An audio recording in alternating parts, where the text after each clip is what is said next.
What's up? What is up? Beautiful, beautiful night for the Steelers. Obviously getting that dub. You already know what it is, man. Space Talk, Arthur Moats. Here to recap this Pittsburgh Steelers 24-17 victory over these Indianapolis Colts, man. Shout out to the good guys getting the dub. So we'll start this like we always do. Let me know where you're tuning in from in the comment section. After that, I give you those big boy shout outs and we'll start this show. Also, hit that like button on the front way in. And if you have not done so, make sure you subscribe as well. But let's go.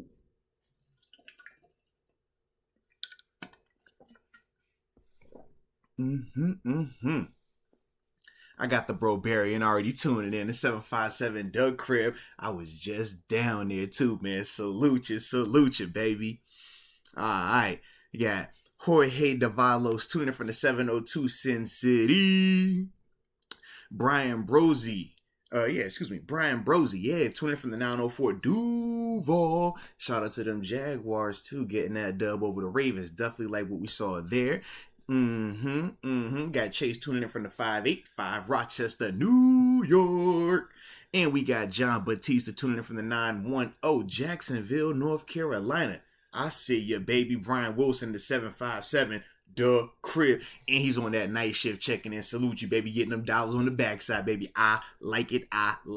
Calculated Snipe tuning in from San Antonio, Texas. On this beautiful Victory Monday that's going to turn into a Victory Tuesday for us. Yeah, baby. We in the good right now. And in the most residents, this is a trifecta weekend. So I love it, baby. All my teams got the dub, but let's go. Oh, yeah, Rod Dollar's in the house. You know, he tuned in from the 330 Youngstown, Ohio. Sharon, baby. And we can't forget Robert Martin, tuning in from the 757 Williamsburg, Virginia. And I will end it with the homie Brent Fox, tuning in from the 214 Faux Show, Dallas, Texas. Big time salute to each and every one of y'all that are here tonight. And definitely, like I said, hit that like button for me one time. But, looking at this game, it was a tale of two halves once again. Whew.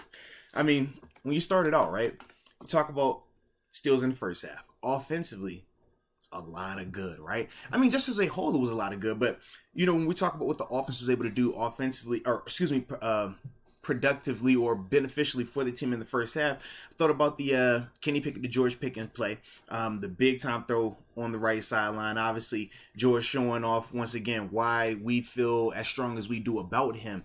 Him being able to go up 2 hands, get 2 feet in bounds, control his body. I mean, just an awesome play and really gave life, you know, to that offense, brought that big play feel, so to speak. I also thought in the first half that at times the play calling was really good by Matt Canada. I thought that he had guys schemed up, running wide open at times. And even with Kenny Pickett in that first half, did he have some misses? Yes. But as a whole, what he was able to do in that first half, I think he had 4 incompletions total, but 120 something yards passing. Really good first half for Kenny Pickett. I mean, really good first half for this offense. I thought they ran the ball really well. And then when you're talking about just their scoring element of it, right? Scoring 4 times out of 5 drives. Now, granted, it was 1 touchdown, 3 field goals. But as a whole, this offense was still very productive in the first half. It really looked like an NFL caliber offense. It looked complete, you know, for the 3rd week in a row in the sense of just looking like what we think this offense could be. And even with that, there were still some plays or a lot of plays that we thought was left out there in the first half from an offensive perspective. But there was just a lot of good going on. I thought the balancedness of the offense's attack, I thought the rushing game really in that first half. Obviously, Najee was all right in that first half, but it was really more so Benny Snell and Anthony McFarland picking up a lot of those yards in that first half. I thought that was also a huge benefit for this team. And you know, when you talk about some of the things that this team struggled with in the first half, Jonathan Taylor, right? And we knew who he was coming into this game, what he was capable of. I thought in the first half, he was the only guy really keeping them on schedule. Dan Moore kind of struggled, obviously, with Ngakoue, just for that little bit of a series or two. And the only negative that I could really think of outside of that was the simple fact that we just kept settling for field goals in that first half. And that was kind of what allowed the Colts to stick around even to the point where we felt like we dominated them in the first half, and statistically we did. I want to pull that up just to, for reference points though. But yeah, when you talk about the Steelers in the first half versus the Colts, 16 first downs to 4 first downs. When you're talking about the total yardage, right? 232 to 71. I mean, just a large discrepancy, almost dominant in certain areas, rushing the ball. 116 on the ground to 42 on the ground. 116 through the air, through 29 through the air. We obviously had the touchdown. So it was just a lot of good going on for us. But when you looked at the scoreboard, it really didn't reflect it, right? We felt like we should have been about a lot more. And rightfully so, because we saw how quickly things changed coming out of that half. And that was the part where you get frustrated, right? When you're talking about this Steelers team, we feel like we've been seeing this, and this has become the new reoccurring thing, right? We look really good in spurts in the first half, and then we go through this crazy lull in the third quarter where we look like we forget how to call plays. We look like we forget how to throw the ball. We look like we forget how to catch the ball. We forget how to protect. We forget how to tackle. We forget how to call calls on defense. I mean, it's just like our third quarters right now have not been the best. And I really don't understand why. Because when you're looking at how we're finishing some of these second quarters, we're finishing them on a high note. So you would think that momentum would at least carry over to the beginning part of the third. But yeah, that's one of those things that, as we're continuing to go down this stretch now, we're going to definitely have to get better coming out of halftime, man. That's something that definitely has popped up again. But like you said, when you start that third quarter, it starts off bad instantly, right? We give up the 89-yard kickoff return. From there, that sets them up to do what? Get the Jonathan Taylor touchdown. Now it's a one possession game, right? 16-10 after we had dominated them. Then we have two very slow starts coming out, right? 3 and out. This is when we started talking about Matt Canada. This is when we started looking at Kenny Pickett, some of the inconsistencies there, and even some of George Pickens. We're just like, yo, what's going on? Is that a drop or is that a bad throw? Could the throw have been better in some elements? Yes. But are these plays where we think he can make these catches? Yes. So it was a lot of that going on, right? And this, that third quarter stuff that we're talking about. Then you get on defense and we're like, okay, now, what are we doing? So we're not going to guard Jelani Woods? It's like that's dynamic going on. So that's that weirdness, right, of the third quarter. And it gets them back in the game to the point where they're getting the lead. But when we're talking about how they were able to get those type of things going on, man, part of it was what we were calling on defense, zone coverage and stuff like that. But the other part was them actually executing. I thought Matt Ryan did start to play a lot better in that second half.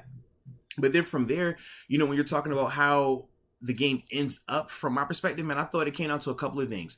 Number one, the Colts shooting themselves in the foot. That red zone fumble was from the 1 yard line. Massive opportunity for the Steelers right there. Chris Wormley with the recovery. I thought that Matt Ryan, man, he missed a good amount of throws in that second half, especially early on, where they just didn't get a chance to score touchdowns because of those things, man. I thought that helped us out as well. But then I thought also the big difference was how we finished. And it was a couple of sequences at the end of the game that really won it for us in my mind. I thought that sequence of, number one, you finally get us a stop right on defense. We come out there, offense drives down the field. You get the touchdown from Benny Snell, the 2-point conversion. Massive play, right? That puts the game into a 7-point lead. Now you know that they have to score a touchdown, so they have to play a lot more aggressive. Defensively, we're actually able to come out here and get us a stop. Alex Highsmith made a couple of plays right there on that little bit of a series. And then from there, you force them to go for it on fourth down. They don't get it. And then from there, we're obviously able to get that ball back, victory formation. That sequence, though, I mean, it took forever for it to get there. It took us a long time in that second half to get just any type of productivity from that offense. But once it finally clicked and we were able to pair with the defense, along with, I will say that Presley Harvin punt, I forgot, that did set that up as well, man, the 50-yard punt.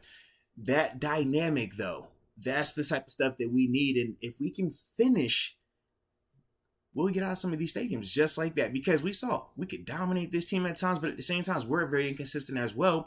But because we're able to come back around and get those type of finishes and those critical moments, that's what you're able to get out of that stadium. And I mean, this was a must win for us, man. This was huge in the sense of just keeping us on schedule. Good bounce back from last week. So I definitely liked that. But with that being said, man, let me go see what y'all have in terms of questions, your comments, and stuff like that. And let's tap in. Take me a little sip as well.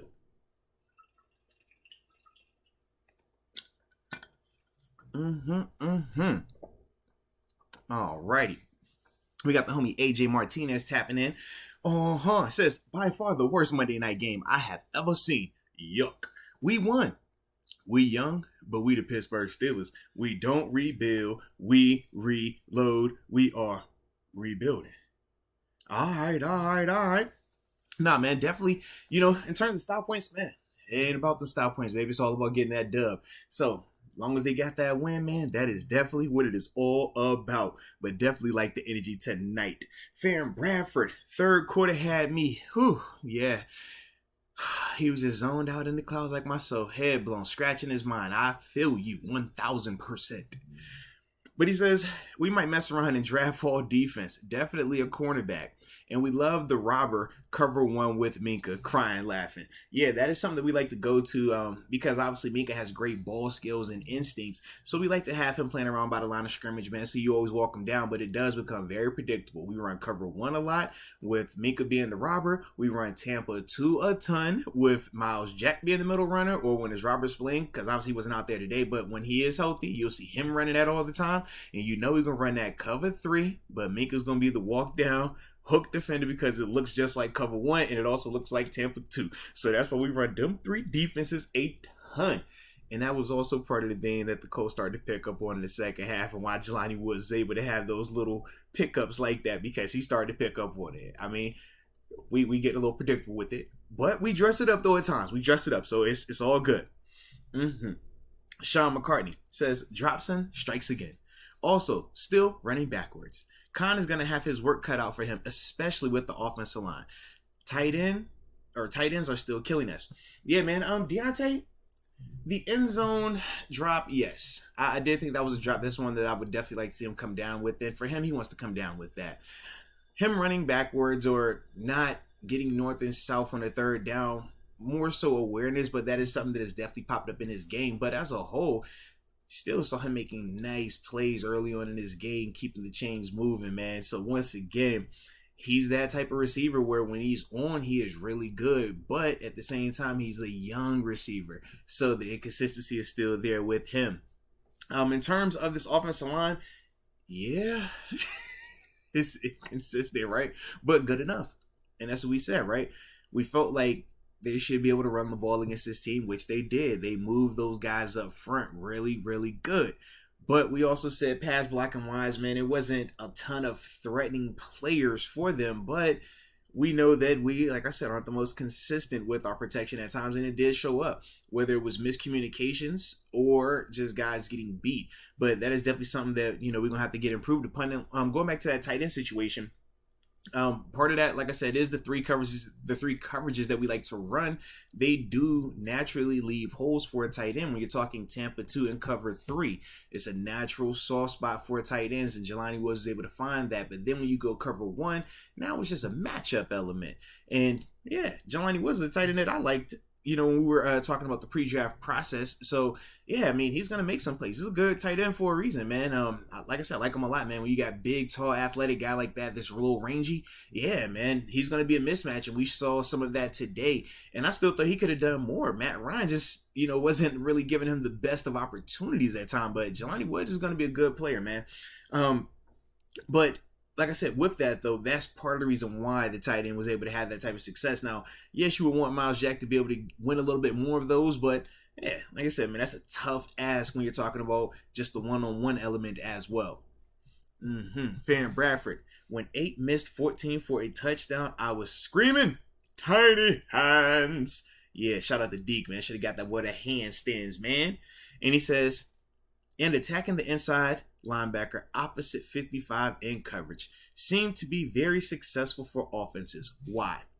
Yeah, so we talked about it, man. Jelani Woods is a tough one-on-one cover. So Miles Jack covering him one-on-one, that was a tough ask. Miles Jack did the best that he could. I like the fact that Miles Jack did what he did versus if, it's Devin Bush up there completely on him one-on-one in some of those scenarios. It's probably not as beneficial. Now, the other alternatives that you could have went with were Edmonds, one-on-one with him, or Minka one-on-one with him. But now that takes away from some of the other disguise stuff that they like to do with the Tampa 2, with the cover 3, or with even having Minka be the low hole defender where he's reading the quarterback versus him being locked up man-to-man. And now you have Edmonds in the middle of the field, or even Casey at times in the middle of the field. Good players, yes, but they're not as good as Minka in that particular role. So that was part of the reason also why 55 had a lot better situations in coverage compared to his counterpart, Miles Jack. All right, we got Jerm824. He says, salute, Moats. No, salute you, player. Always good to see you in the building. Oh, and please hit that like for the culture one time, everybody that's in here. Definitely appreciate y'all tonight. Man, I tell you what, it feels so good to have us a victory. Man, I like when we get to do these after a dub. It don't even feel that late. Now I feel like we can party all night today, baby. I like this. And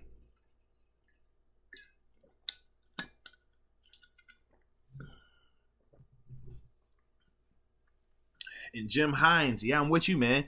It has just been a good situation seeing Kenny Pickett, man, progress. This is something that, we have talked about since he's taken over.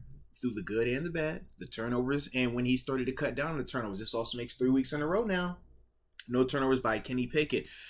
We can continue to see his growth. We continue to see him improving. Now, it's not always linear in the sense of it's not always going to be just this perfect. He never makes the same mistake. He's never going to backtrack. He's never going to do any of that. It's not always going to be like that, but we can point to him and see the continued improvement. First half, what he was able to do. Even in the second half, okay, you were messing up in the third quarter. You were having some bad plays in the third quarter. But the growth is you overcome that and you make the plays you need to make in the fourth quarter. That throw he made on the 2-point conversion, man, it's a heck of a play. When you're talking about getting about the pocket, dropping that dime right there on George Pickens' tight window, that's NFL caliber. That's high-level throws right there, man. So, no, man, I'm with you on that, man. Definitely loved what I saw there. And Youngboy 24, I can't wait to see how he progresses in year 2 as well, because when you're seeing this is on the fly. This is without a full OTAs where he's the number 1 quarterback and Matt Canada or whoever the coordinator is at that point in time really molding an offense for him. We haven't seen that just yet. We haven't seen him come into training camp where he is the clear-cut number 1 quarterback and he is getting all of those QB1 reps. We saw him take a lot of 3 reps this year, a lot of 2 reps, not even a lot of 2 reps, a minimal amount of 2 reps towards the end of camp. That's when he finally got those 2 reps. So as a whole, I mean, he's still learning. He's still figuring this thing out. So yeah, with a full offseason, man, it could be very promising, but he has to keep going the direction that he's going. As long as he keeps stacking performances like he did tonight and expanding on the good, yeah, I'm with you, man. It's going to be really promising potentially for him next season. All right. Official momentum is in the house. Shout out to you. Says Moats. Hope you had a great holiday. Hashtag we back. Hashtag dig. Absolutely had a great holiday, man. Went to the Casa back home, 757, man. Got a chance to see the fam pull up on them, man. Talk to my moms and all that. So, no, it was a blast. Seen Pop, seen bro, little bro, big sis. Seen my cousin there. All my Cowboy fans, too. So, they was extra turned up on Thanksgiving. I just want to let you know it was cowboyed out. Cowboyed out. But I held strong for the black and gold. Y'all know that. I just want to let you know, okay? And, yes, we are back. For those that, missed it on Thursday, Deke was under the weather, man. So no, we had to go solo, right? But now we are back, man. Tomorrow's show or is it? Yeah, because it's not midnight just yet. So yeah, tomorrow's show podcast 4 p.m. live right here in the place to be. So that's how we're gonna roll, man. So yeah, 4 p.m. man. Turn up for this one time. Barilla 92. Hate how we made these backup tight ends look like Tony Gonzalez. Snell and Anthony McFarland surprised me with good, effective, hard running. Now, Barilla 92, just because they're not household names, does not mean they are backup tight ends. Mo Alley Cox is a good tight end, and Jelani Woods, rookie out of UVA, 4th-round draft pick if I remember correctly, is going to be a good tight end. He's a dude that I thought we should have looked at or were even considering drafting to come here. This is obviously before we knew what Zach Gentry's role was going to be and how he was going to continue to develop. But no, man, those dudes are good players, man. They're good players. Not great, but good players. And yeah, man, Benny Snell, Anthony McFarland, shout out to both of them.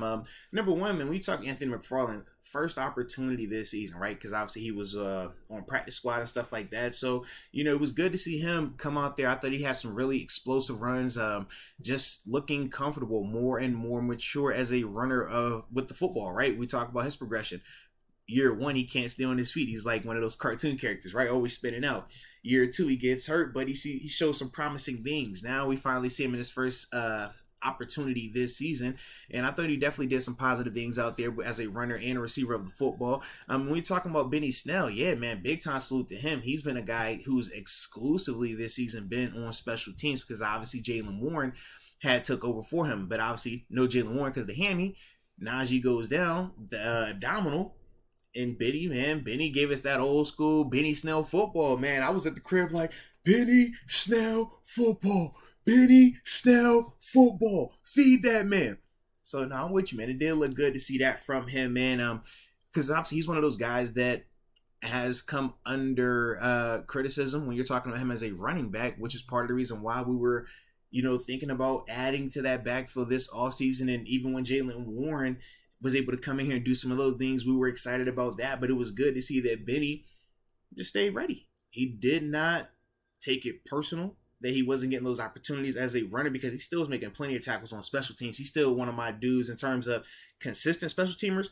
Man, you watch Benny Snell, you watch Marcus Allen, you watch Arthur Marlette, man, them 3 dudes are constantly around the ball on special teams, right? And obviously some other dudes as well, but those 3 dudes right there, man, constantly around the ball.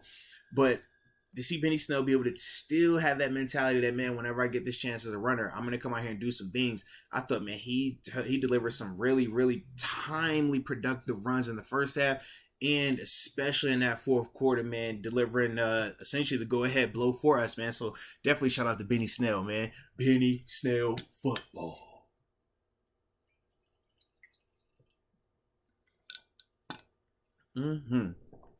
Ryan Harr. Yet another Jugs Day coming up for Deontay Johnson. This is true. Hey, he got to stay in the lab. But at the same time, we did see him make some plays for us in that first half, man. Some plays that we definitely needed. It's crazy too, right? He obviously had those drops, but he still ends up with 5 for 49, average 9.8 yards. So it was one of them things where he's one of those guys that we know he's a lot better than what he's been playing. And that's the part. And we could say that with a lot of players on this offense. Even George Pickens today, it's like, man, you're a lot better than what we saw from you. And we still saw some really, really good things from you. But that's this offense right now. Kenny Pickett, O-line. We can go down the list. Really good, really good.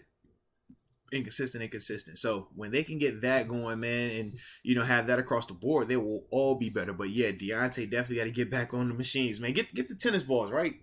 Yeah, get the tennis balls. Tennis balls, be good. Yeah. Jonathan McDormand, go Dukes. You better believe it. 8-3 officially. First year FBS. Sun Belt, finished first in the East. It's crazy, man. We can't even play for the Sun Belt Championship, but the team that's going to be playing for, we just put 50 on them. Make it make sense. But go Dukes. Shout out to all them boys, man. Big time, man. Just super proud of them dudes, man, as an alum. Yeah, definitely go Dukes. Shout out to you, Jonathan McDormand. And women's volleyball as well, man. Did their thing, Sun Belt. They're actually going to be at coming up here to Pitt, man. I'm going to have to go hop in there, man. Check them out on Friday or something, man. That's what happens when we start winning, man. I get hype about all sports, baby. Let's get it. All right, calculated snipe. Oh, and the Robarian Don't thing, I ain't seen you talk about that ODU. You was real quiet ever since we had came through there, spent the block on y'all, let y'all know what time it was, and we went on about our business, man. But, that's what we do. But I do appreciate you, though, man, because, I rock with ODU. That's my pop school, So, shout out to the Monarchs. All right. Big calculated snipe says, watch out. Pick is starting to slowly throw deeper. He is. And that's the thing, man. When we talk about Kenny Pickett, what do we say, man? He's a young quarterback, rookie quarterback. They're going to be inconsistent. He's going to have some really good plays, some really good throws. He's going to have some bad throws, some bad reads where you're just scratching your head. And did that not happen multiple times in the first half and multiple times in the second half? But at the end of the day, he does continue to show you the basic fundamentals for QB1s. When you talk about delivery, when you talk about confidence, when you talk about short-term memory, in the sense of good play, forget it, going to the next play. Bad play, forget it, going to the next play. He gives you all of those things that you're looking for. Now, do we need him on a more consistent basis as we continue to go further? Absolutely, because this is good for rookie, and as a skill, we understand how we look at him in that vein. But is that good enough as we continue to go down this path, year after year, and the stakes get higher? No, we got to have him be more consistent. But he's definitely showing a lot of promise over these past couple of games, man, and certain things that, like I said, I'm starting to like even more. So for him, he just has to keep it going. But as a whole, really good improvement by him throughout these past couple of games. Child of the Corn, shout out to you as always. He says, Kenny look good tonight. First round worthy. Glad to see Benny and McFarland step up big tonight. Slot coverage needs to improve. Future looks bright, no doubt. Yeah, I would agree, man. I thought that as a whole, you could see the foundation, you could see the framework of this team. You could see where this team could be really, really good. But you also can see where it's still very young in certain areas and where we just have to continue to grow and improve and get that consistency that I keep talking about. And some of that might come in the sense of a player improving, or it might come in the sense of just improving your roster, right? Bringing in a better player, more talented player. Could be a mix of all of that. But as a whole, you can see what this team is and how good they're playing and how good they can be playing. And that's the exciting part. So I'm definitely with you on that. And when you talk about some of the slot coverage, yeah. I mean, that's a tough ask, man, when you're talking about some of these guys they were having to deal with. And I thought that the Colts did have good players. Michael Pittman Jr. is a good receiver. We know this coming out of USC. Really good receiver. Alex Paris, another good receiver. Not as talented as Michael Pittman, but a very young but good player, right? Paris Campbell, we could say the same thing. Not as talented. I think he's their third best receiver in the wide receiver only room. Jelani Woods, though, as I talked about, good player, right? Big size, rangy player, good hands, right? So mismatches, but the big issue with them was quarterback play.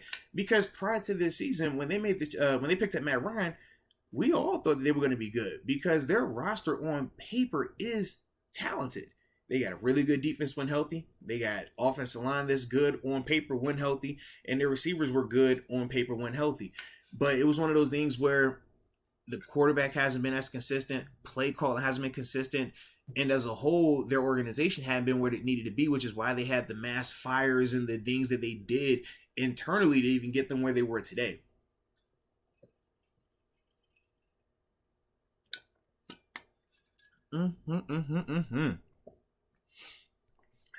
Farron Bradford. Canada really knows how to abuse a play. Halfback draw was the play of choice today, LOL. But he really saving his job right now. Love his progress. Yeah, man, sometimes coaches do go to the well a little bit too much. But at the same time, man, we can't lie. I mean, we've seen some of the productivity from it.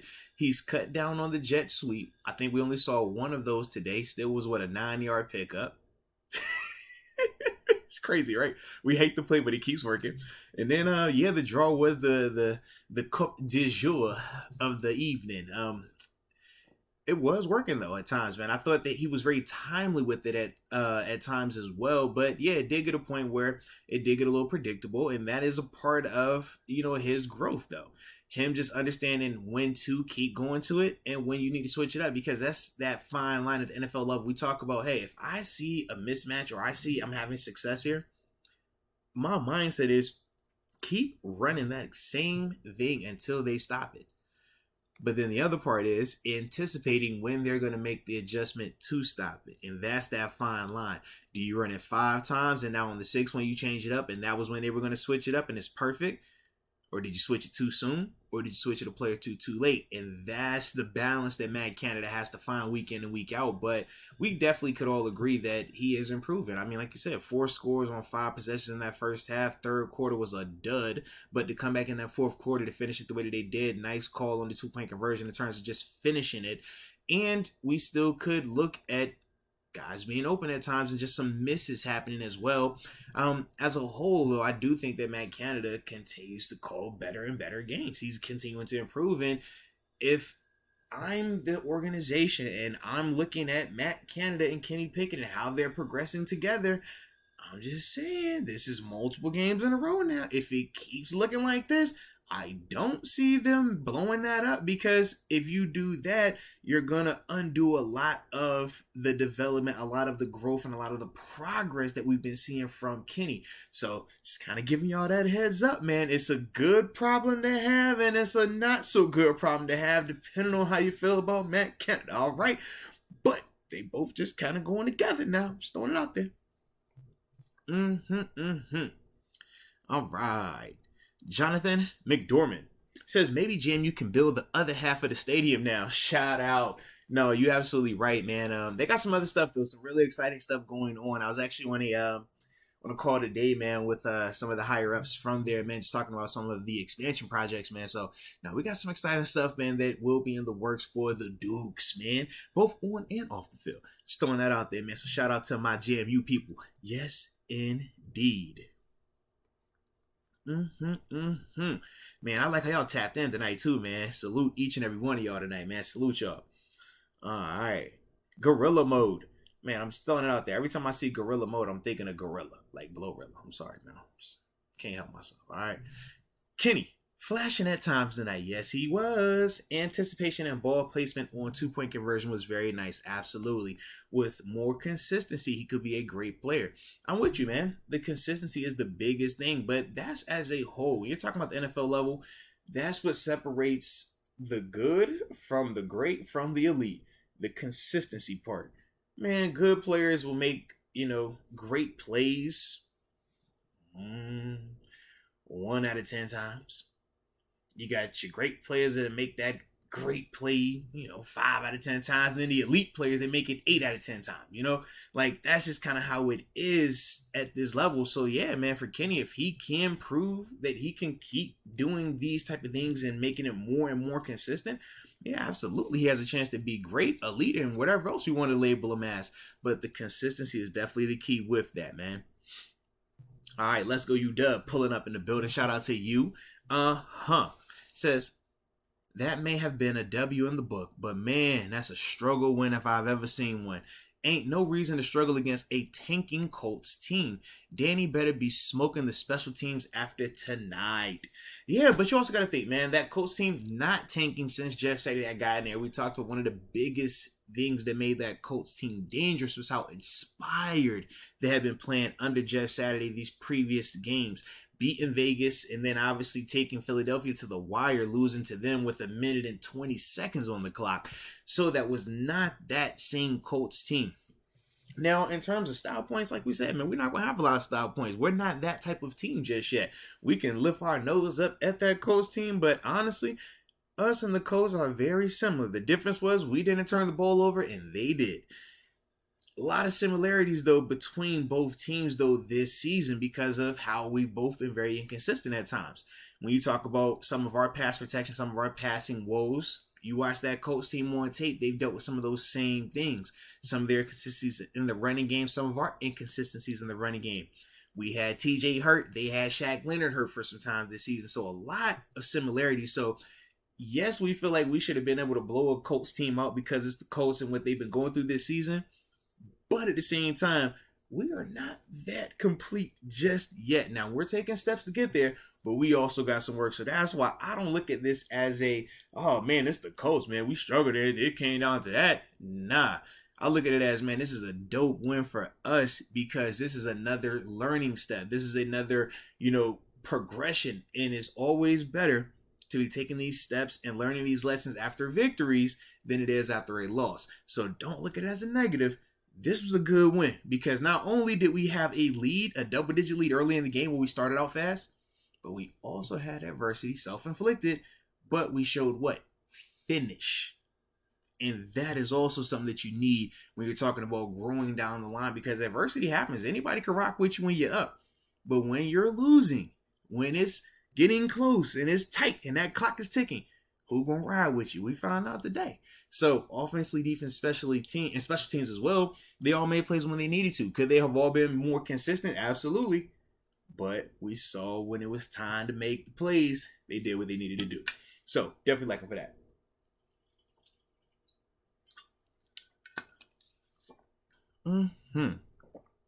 Philip Hopkins.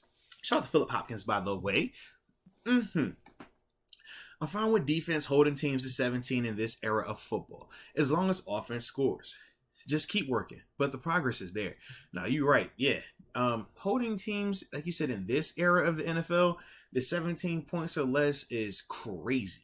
But the Steelers defense has consistently been doing that, and that is even with them having shortcomings as well. But yeah, 17, if you hold a team to that defensively, we should be able to score at least 20. All right? At least that. And once again, 2 weeks in a row, or multiple weeks in a row now, where we've been above that number as well. 24 points, man. So once again, really good situation. Still could have had 30 if we would have executed a little bit better in some of these red zone situations, right? So once again, we can still see the improvement. We can see the growth, and we can see this team becoming more consistent. But that's part of the consistency element, right? It just has to keep happening, keep growing with that. But we're definitely seeing the framework in terms of what we like. Christian Matthias. This is the first game I wasn't cursing out Matt Canada and the play calling. Only one play all game. He attacked the middle, and run game continues to improve. I'm with you, man. I agree. He's continuing to improve, man. And that's the thing. And it's not just him improving.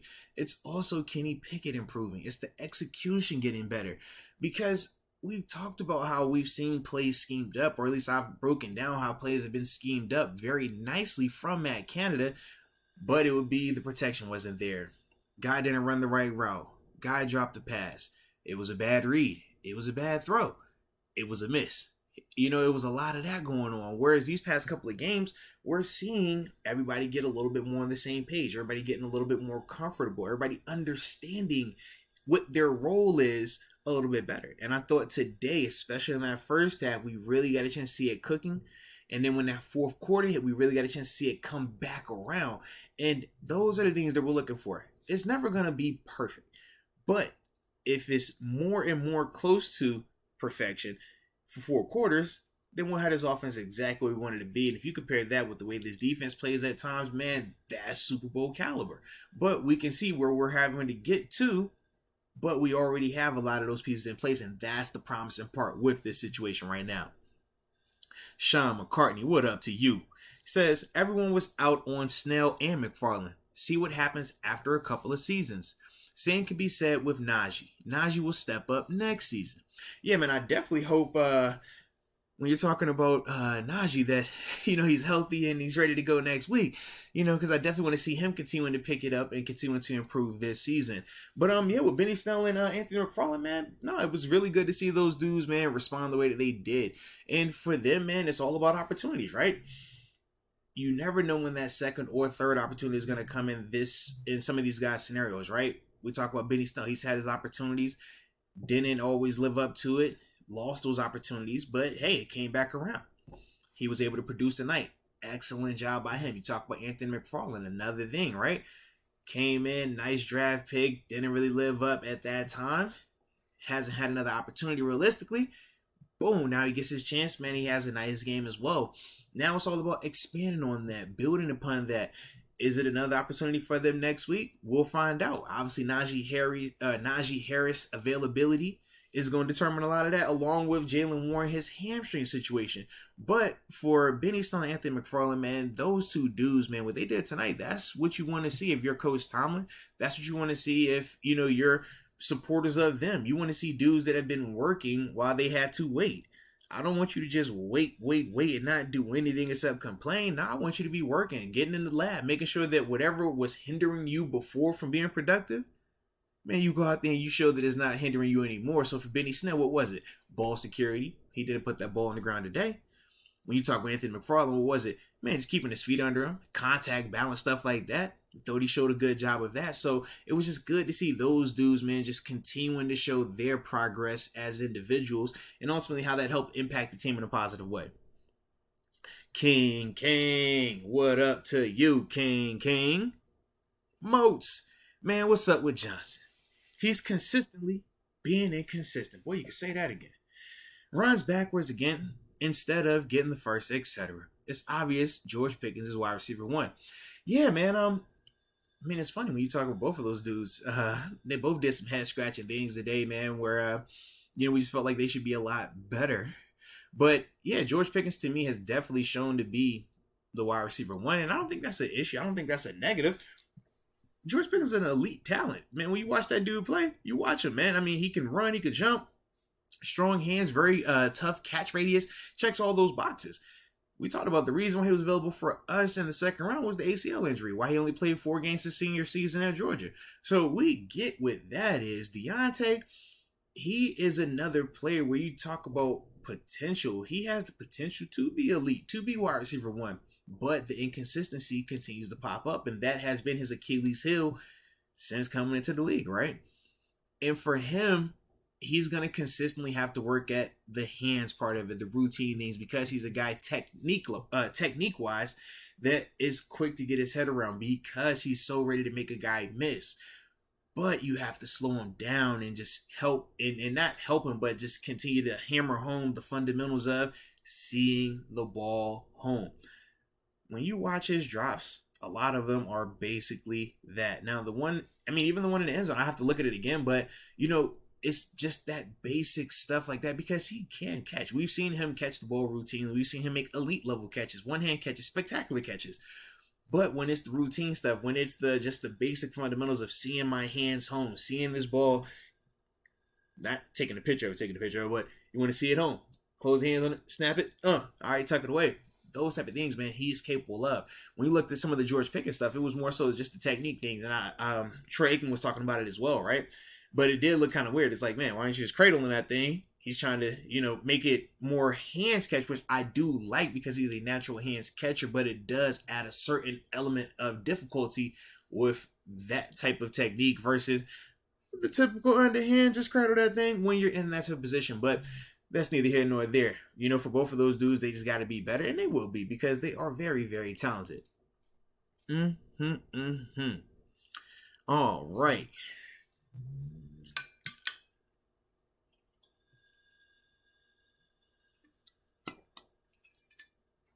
Dominic Schrader says, there was a hot mic by Colts.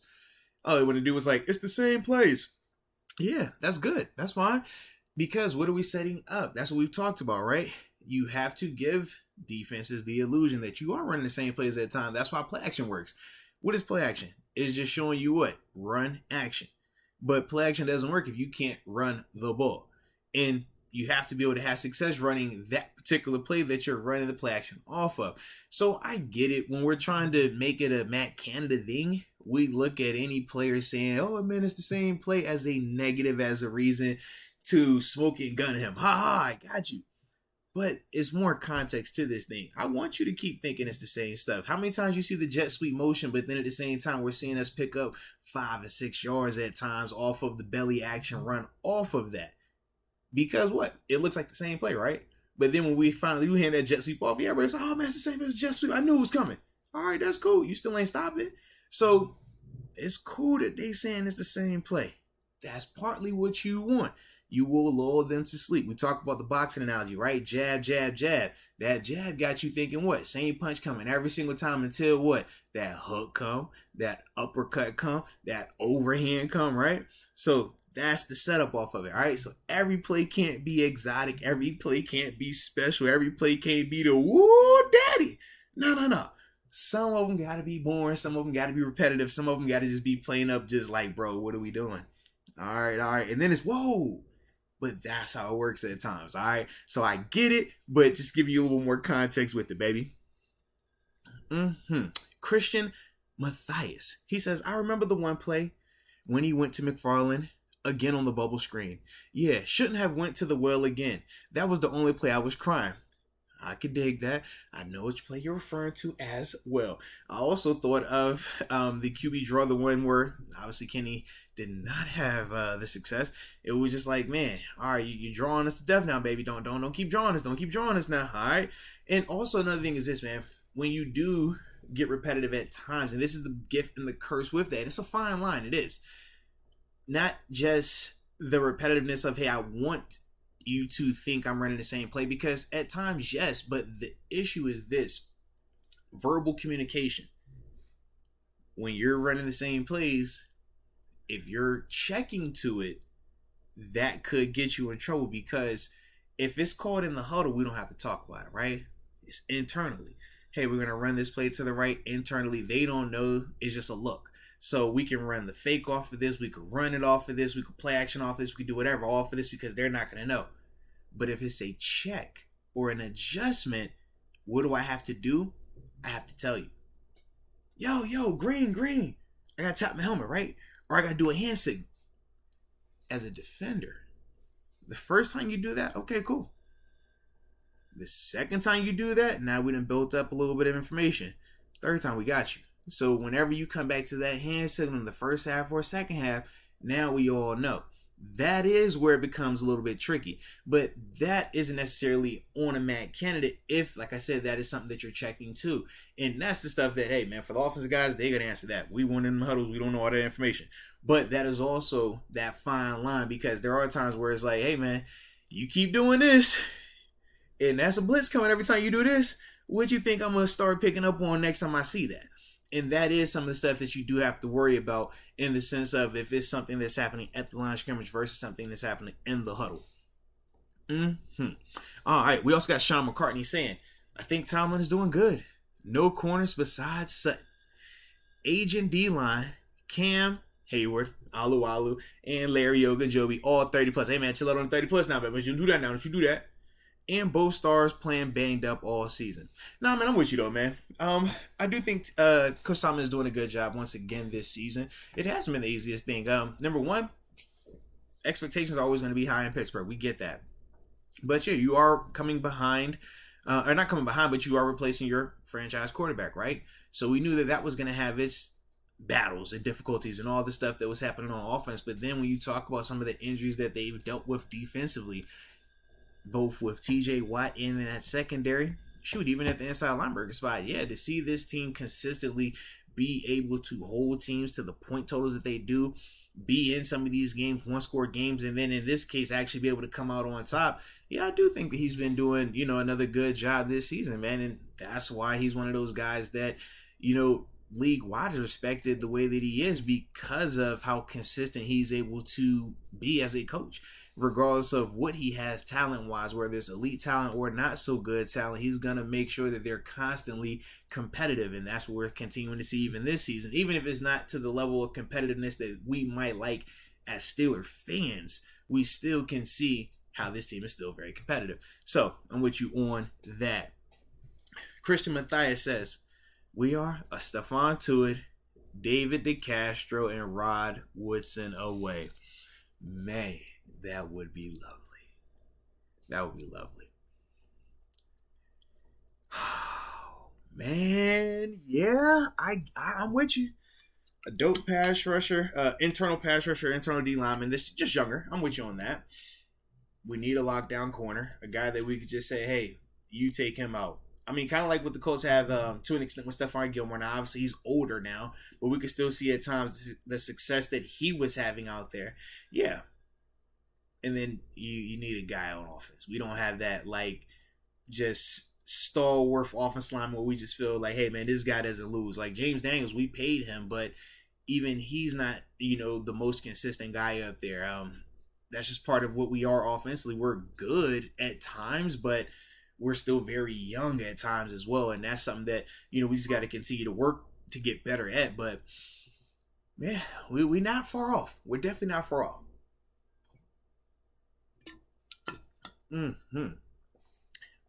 Yeah, Vincent Martinez just showing a little love. Hey, y'all see how I ran on my water right there, man? I'm thirsty. Y'all know this dry mouth, how this work. Hello.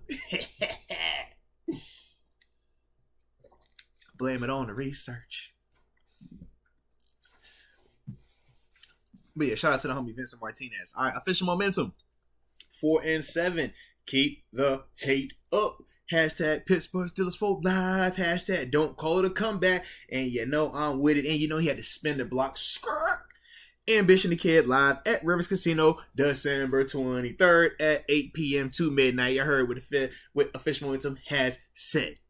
Shout out to you as always. But yeah, man, 4-7, baby. Slowly but surely. Sunday, let's see what happened.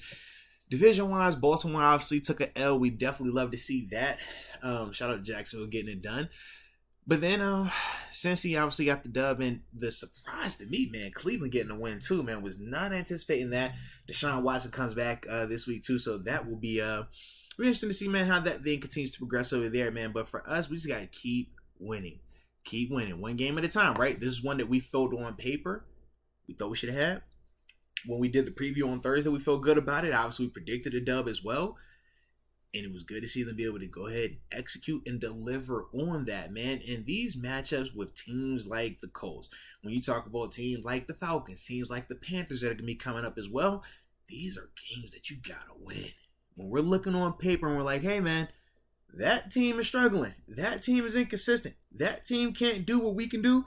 These are the ones we got to have. And as long as we keep doing that, man, we can still do a lot. We control our own destiny, man. So that's what we're going to have to keep doing, baby. All right. Fun 6,000. Shout out to Fun 6,000. And Trina Still Diva, I am not going to be coming down to Atlanta. I was thinking about it, but I have traveled out, man. It's been a crazy November for me, man. I've actually been on the road every weekend in November. Yeah, I think the jet lag officially hit me 2 days ago. I'm tired, boss. So yeah, I'm not traveling until like January. All right. So shout out to you though. If you're gonna be down there, definitely live your best life and enjoy yourself. Turn up with everybody that's down there. But yeah, I'm gonna miss out this year. All right. But Fun 6,000 says people need to acknowledge Alex Highsmith's growth is real. Can't wait to see him next season. Maybe preach to the choir, baby. We said he's gonna be a 10 sack guy, 10 plus sack guy, double digit sack guy. That was, what I personally thought that he was capable of.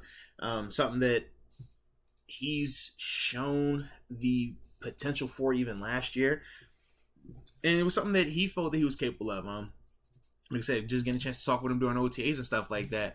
And it's just good to see his continued drive, his continued development. He's a good dude, man, on and off the field. And I just love to see when a hard worker like him, man, it finally starts to come together.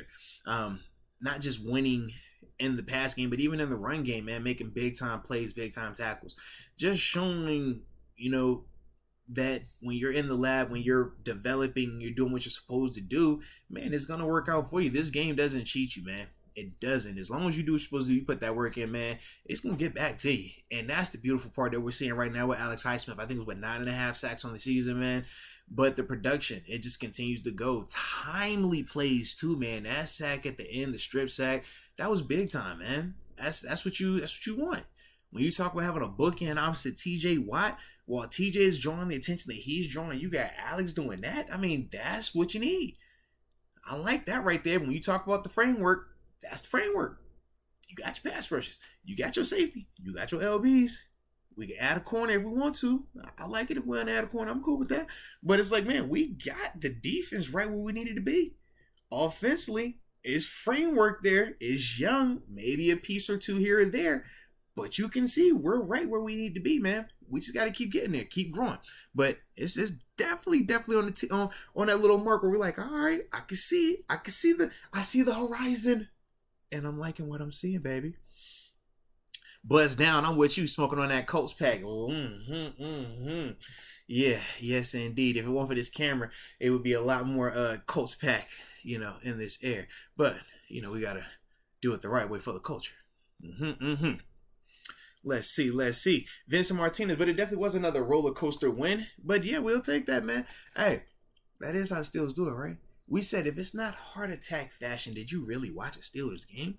I mean, the best Steelers games that we all remember are the crazy roller coaster ones, right? It's never the blowout wins. So that's what we got to roll with, man. But we definitely like that right there, man. That was what we needed, man. Get us back in that win column, right? Somehow, some way.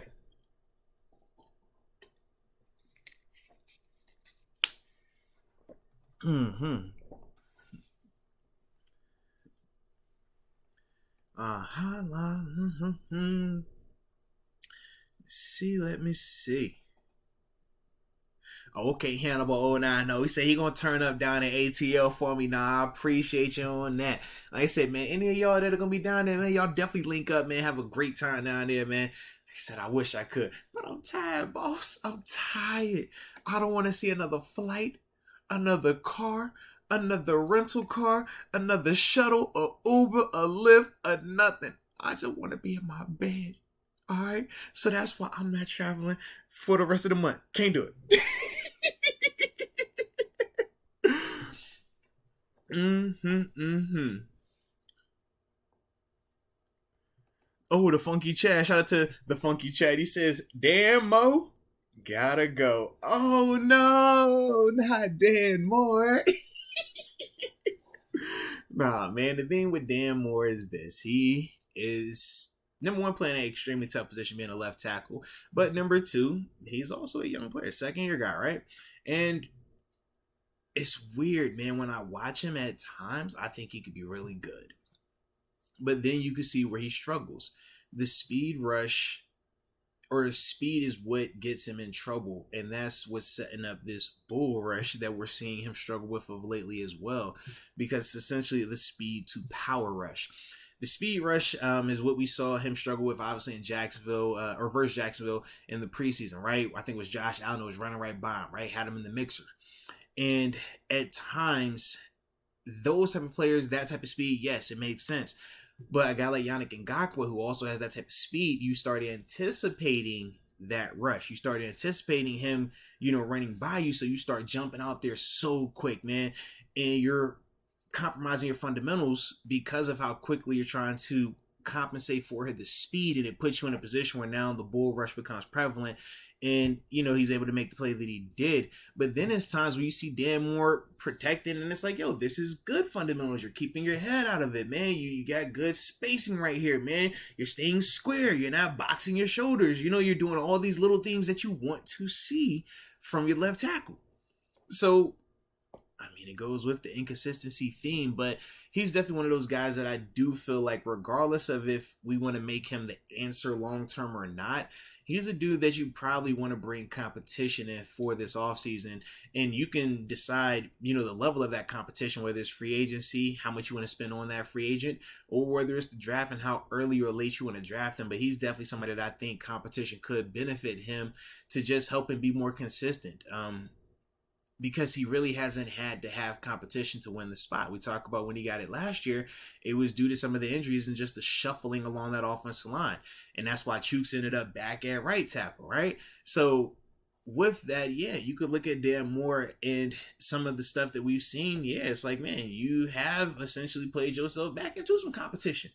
So I'm with you, man. I don't think we, headshot him and he has to go just yet. But nah, man, I definitely think he's somebody that you might bring competition, or I personally would like to see them bring in competition just to make him have to either play more consistently or we find a more consistent player there. But, that's something that obviously we'll discuss a lot more once the off season does hit. All right, Mike Hood. Shout out to Mike Hood. Says, just popping in to say, what's up? What's happening? I called this one, check the tape. Peace and love to all. Big time salute you. Definitely appreciate you for the support, man. Absolutely. All right. And we also have the funky chat says, but Dan Moore or Dan Mo is facing stud rushers in practice. No, he is. And think about it. A stud rusher is a stud rusher. Plenty of guys on our secondary was facing Antonio Brown, and they were still getting cooked. I don't want to say cooked, but they were still struggling on Sundays. Just because you're facing a talented guy, you would want them to develop and get better. And yeah, certain elements Dan Moore has, but yeah, man, it's still gonna be a bad matchup at times. So yeah, when we look at Dan Moore, yeah, you can face Alex Highsmith and TJ Watt in practice, but you still are going to struggle when you face guys that are, having similar characteristics, which is what?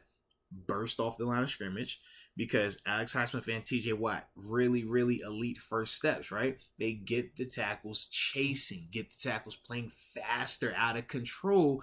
And that's why you see TJ Watt always be able to hit up and unders, hump a guy by. You talk about Alex Highsmith and his spin move.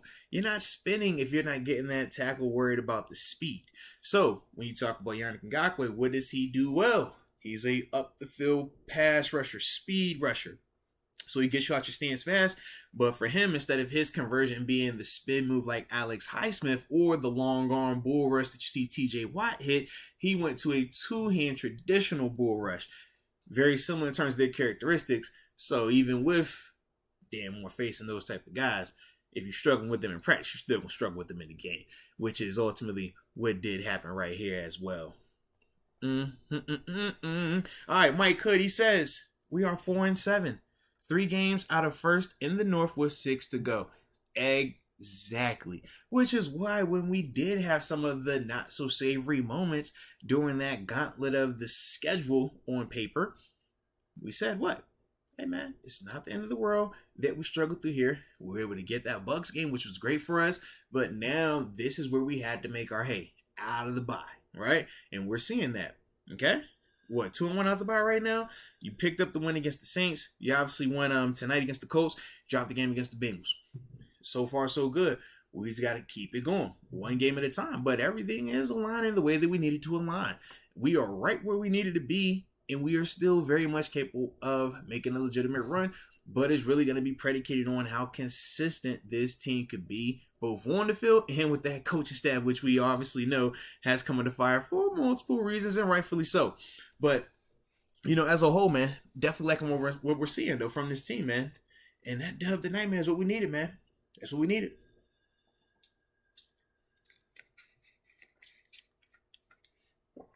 Yeah, Jay Underrated. I'm with you, man. Jay Underrated says, the Steelers' offseason focus has to be on the trenches with a dominant corner for sure. Yeah, man, the teams that are winning the trenches, man, if you can win the trenches, man, offensively, defensively, it's going to set you up very nicely. And that's at any level, collegiately and professionally.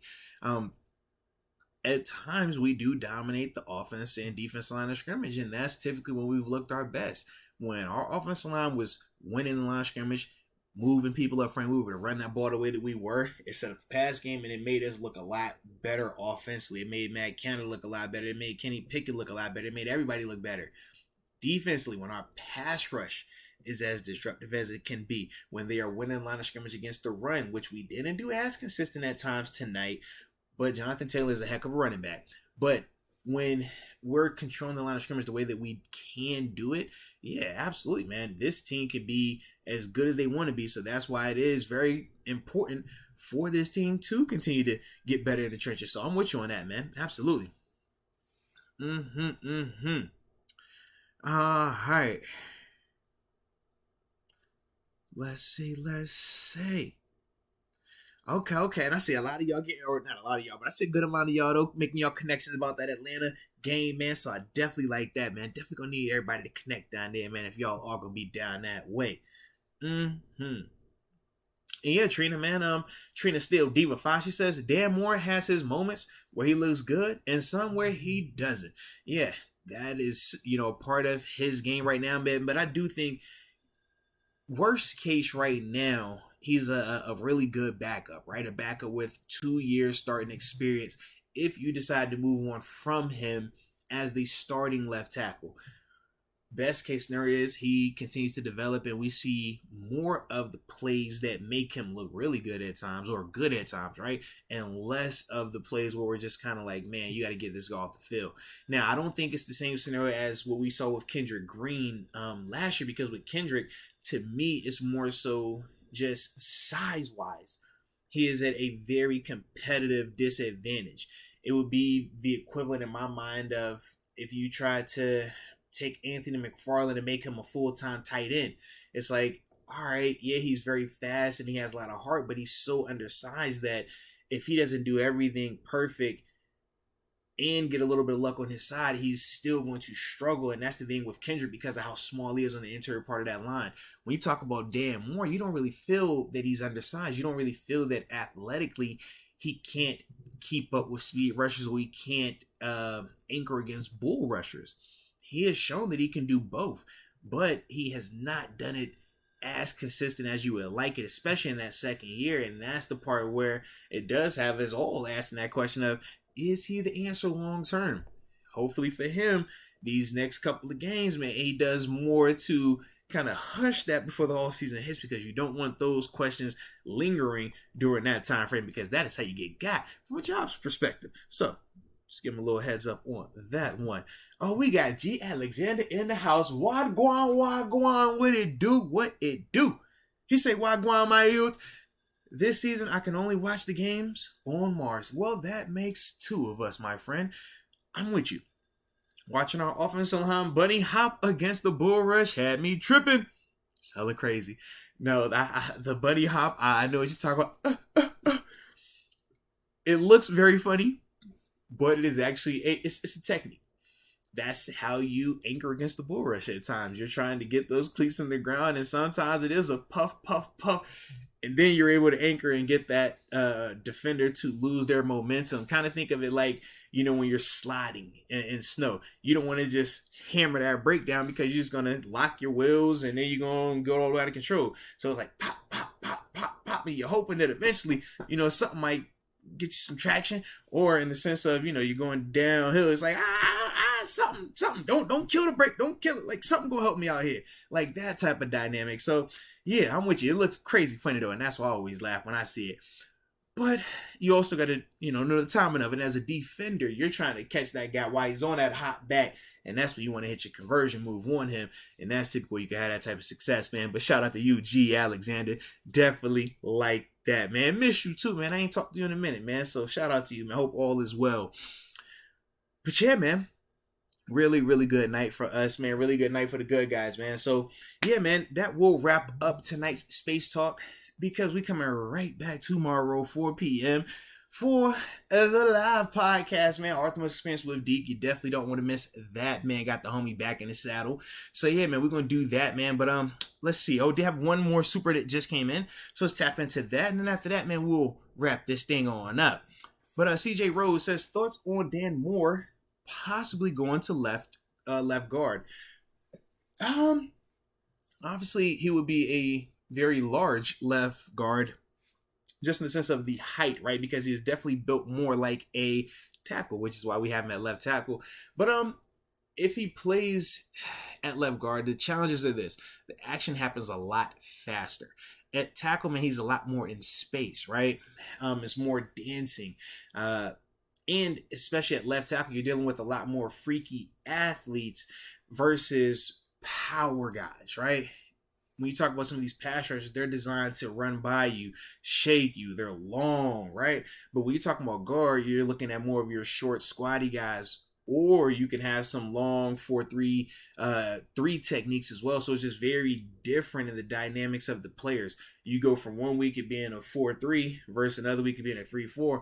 Those guys are very different. And just in terms of what you're going to ask them to do athletically, some of the pulling and stuff as well. So I would just need to see him. I don't know if he's capable of that. I haven't watched to see if he did any of that at Texas A&M. From my memory of watching him coming out, I think he was a 4-year starter all at left tackle at Texas A&M. So I don't know if he has any type of guard history with him. But yeah, the Funky Chat, man, you bring up a good name.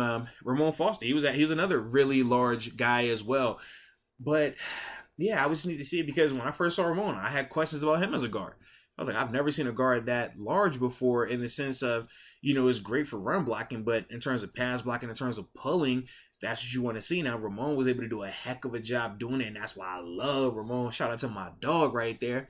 But I don't know if Dan Moore is capable of that, because Ramon was a rarity to me. Seeing a dude that big, I'm looking at guards mostly like David DeCastro. That's a big guard to me as well. But that's like a normal size big guard. Ramon was like a giant big guard.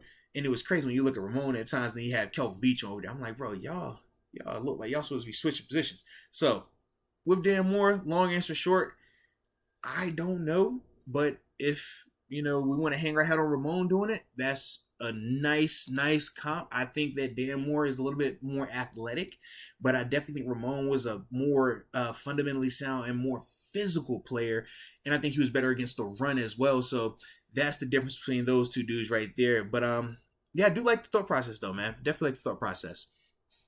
But like I said, man, that will do it for me tonight, man. Definitely appreciate each and every one of y'all, man. Don't miss out on the podcast tomorrow, 4 p.m. Hit the like button on the way out and subscribe as well. Y'all stay safe out there and enjoy this Victory Monday that is now officially turned into a Victory Tuesday on this His Space Talk. But like I said, man, shout out to each and every one of y'all. And until next time, baby. Peace.